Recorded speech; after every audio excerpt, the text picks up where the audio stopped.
Horns up and welcome to a brand new episode of Headbanger'S Kitchen. My name is Sahil and it is really ironic that the cover of my new keto cookbook has a steak on it. Because, well, I live in India and I'm never going to get to eat a steak like this in India.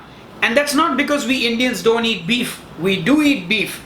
And we do actually eat cow as well in certain parts, but in other parts like where I live, it's water buffalo. But whether it's a cow or a water buffalo, it doesn't matter because these animals have meat that is tough and leathery, and no matter how much you cook it, it is still tough because there's no fat. They are working animals. In fact, it's a long and complicated story which I will explain on the blog post on headbangerskitchen.com. But today we are making some pot roast. Oh yeah, we're making a delicious keto pot roast with some mushroom and some zucchini because, well, a regular pot roast would have potatoes and carrots and that's not really keto. Anyway, enough jibber jabber, let's get cooking.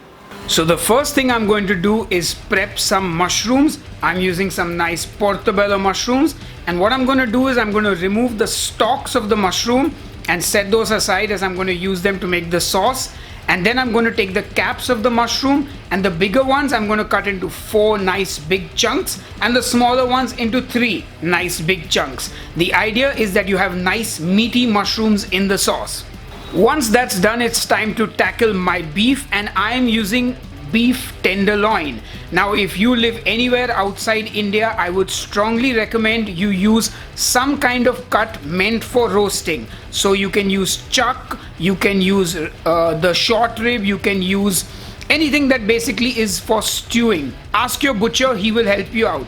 Anyway, I cut the meat into 3 big chunks. That's enough for this recipe. And then of course I season it liberally with salt and pepper on both sides. And then my beef is ready. Next I get my Dutch oven on the stove and I heat up some avocado oil. This is the first time I'm cooking with avocado oil, but if you don't have avocado oil, you can use any other keto approved cooking fat.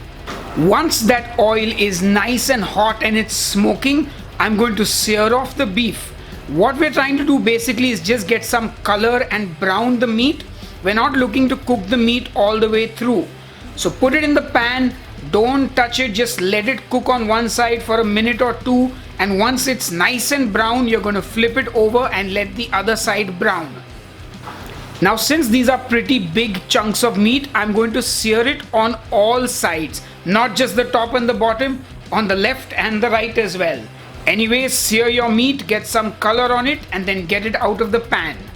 I had one more piece to sear, so I put that in the pan and I just let it sear on one side, then the other, then I rolled it around. I tried to get all that lovely caramelization from the bottom of the pan, and then once it had some color, I took it out of the pan. The next thing I did was add a very generous amount of butter because, well, keto and butter, yum yum. And then as the butter melts, I'm going to add in some roughly chopped onions, just cut into slightly big chunks. And then I season them with a little bit of salt and I start to cook these onions. Now you want to cook these onions on a medium heat. You want to get some color on them. You want to make them soften and become translucent, and well, the color happens later. You know, first the onion becomes translucent, it starts to soften, and then it gets some color. That's the order of things. Anyway, once the onions have softened, I'm going to add in some celery.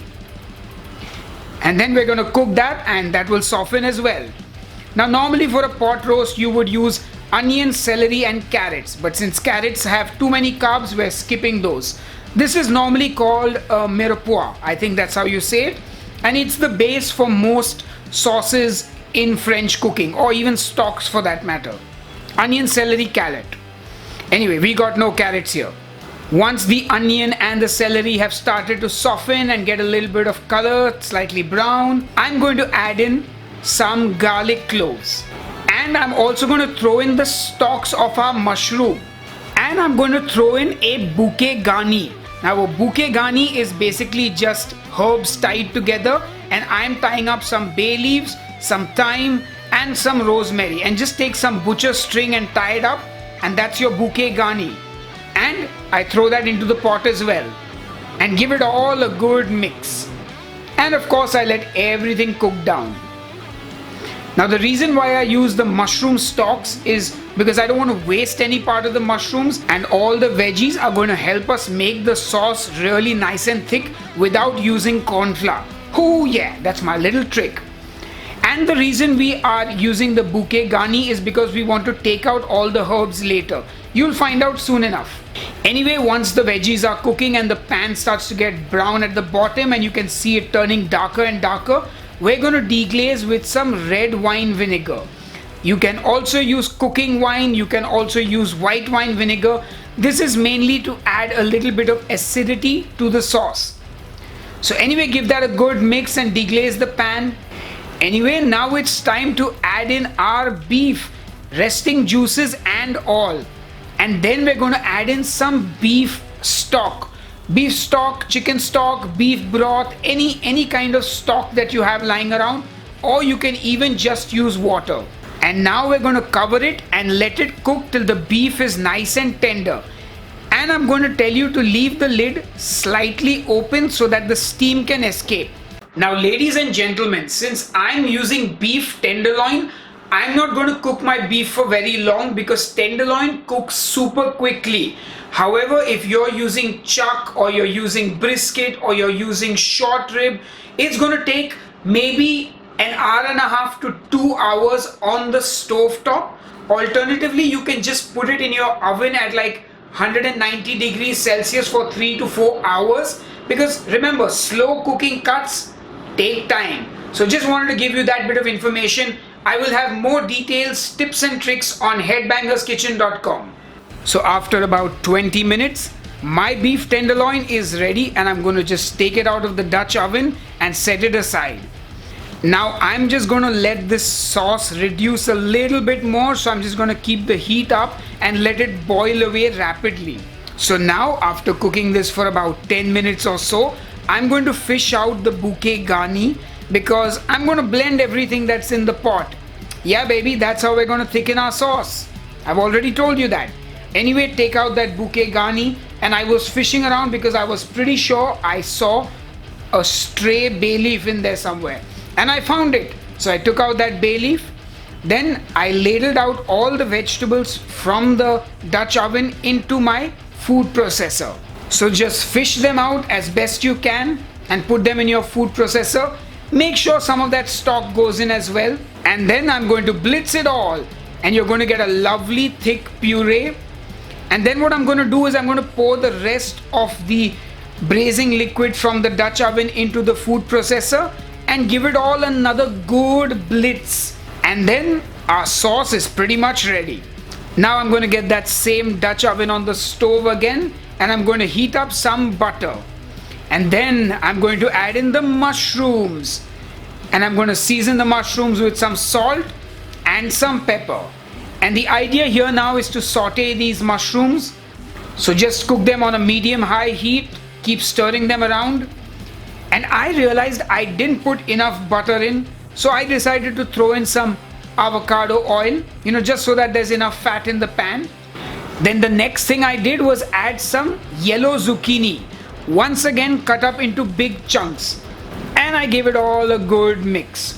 Now remember, you can cut your vegetables however you like. If you want the mushrooms to be thinly sliced or the zucchini to be thinly sliced, go right ahead. If you don't like mushrooms and you don't like zucchini, you can skip them and use any other vegetables that you like. Anyway, once these are starting to cook, I'm going to basically strain my sauce into the pot. Yep, so get yourself a fine sieve and pour in that blitzed mixture and strain it through.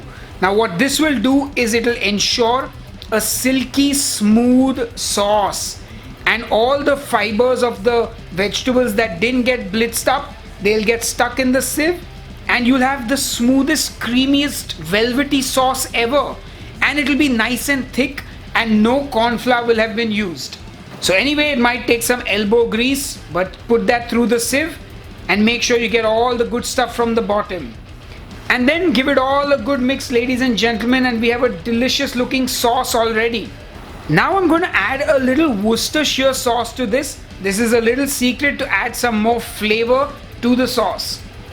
Give it all a good mix, and after cooking it for about a minute or so, I'm going to add my beef back in. And make sure that beef is well coated in that sauce, ladies and gentlemen. And to finish it off, I'm going to throw some chopped up celery leaves and also the thinner part of the celery stalk. So you're going to get some lovely crunch as well in the dish. And you could use parsley, but I was like, why waste this part of the celery? Let's use everything that we have. And of course, I'm going to give it one final customary good mix. Now, since I'm using tenderloin for this recipe, I'm going to have to slice that beef to serve it. And ladies and gentlemen, I'm just going to sit back, shut up, and let you enjoy food porn. I would hum a tune, but I'm pretty sure it would be out of tune and it would annoy you. Guys, this looks so delicious. I just had to taste it while I was like finishing things up. I can't wait for the official tasting.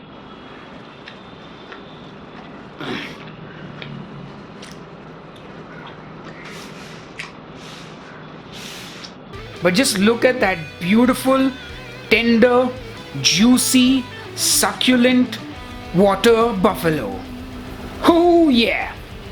And let's look at that sauce that we've got, ladies and gentlemen. It is super rich, super thick, super delicious, and there is no corn flour, no xanthan gum, just beautiful vegetables in there. Anyway, ladies and gentlemen, our pot roast, our keto pot roast is pretty much ready, and it looks delicious. And enough jibber jabber, time to taste. Alright folks, it's time to taste our pot roast. And despite calling my meatloaf chewy and bland, I've got my dad back to taste once again. Meatloaf this time. No, this is pot roast. Pot roast this time. Meatloaf was last time. Ah, see, that meatloaf is stuck in my mind, I think, because it was good. Right, if you haven't seen the meatloaf episode, just click here on the I button and watch it, and you taste meanwhile. And guys, I have a lot of information to share about the pot roast, and you can find all my details on headbangerskitchen.com, link just below the video, in the video description box. Guys, beef and no knife required. That's what cooking is all about. It's super tender. Not chewy. Not chewy. Not bland. Not bland. Tasty and tender. Cooked perfectly. You don't need a knife. Let's see the zucchini. The mushroom is meaty. The zucchini porosity is taken in all the juice of this sauce, and it just explodes in your mouth. Amazing. Absolutely amazing. Let's try one more piece. Zucchini porosity. I think my father has a career as a food reviewer. The porous. It's porous. It's not a solid piece. You know what I mean? I know what he means. Hopefully you do too. Anyway, my dad doesn't know it, but I put a little extra pepper on his beef so that he wouldn't complain about it being bland. And I think it did the trick. It's a continental spice pepper. I love it. But yes, anyway, I think my dad is enjoying the pot roast, and I hope you will too. Make it at home. Let me know how you liked it, and I will see you on the next episode of Headbanger's Kitchen. And since he's given it a good review, you'll see him again as well. Anyway, till the next time, cheers and keep cooking. See you guys soon.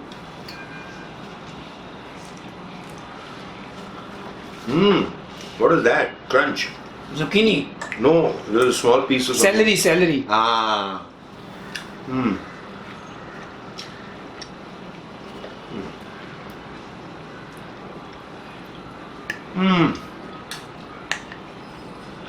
Every successive bite gets more tender. How does that happen? Good beef. Ladies and gentlemen, if you ordered my book, I would be super grateful if you could leave a review on Amazon or on whichever website you actually purchased the book from. And if you didn't know, I'm a musician. You can click here and listen to one of my songs, or you can click here and watch another Headbanger's Kitchen recipe video.